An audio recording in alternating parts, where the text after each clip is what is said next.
So phase three asked a couple of questions.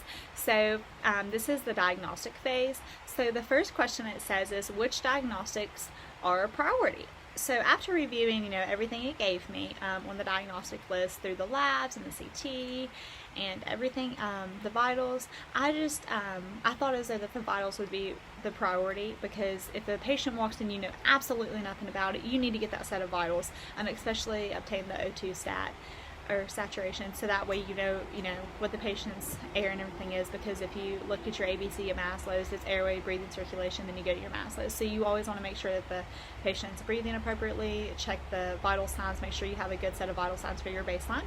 So I felt like this was priority for the patient.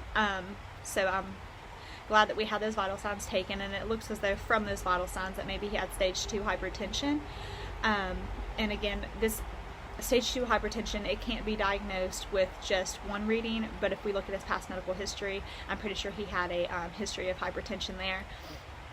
So this would go to the going to what underlying medical problems are occurring based on physical assessment and diagnosis findings.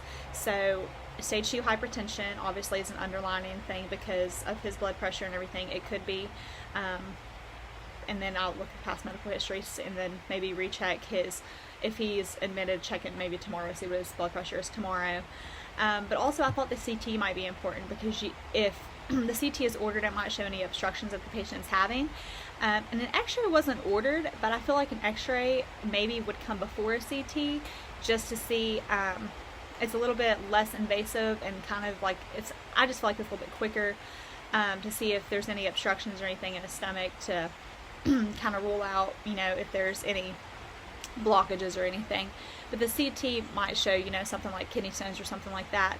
And so based upon everything that was performed with diagnostics, it, might be that the patient just has kidney stones.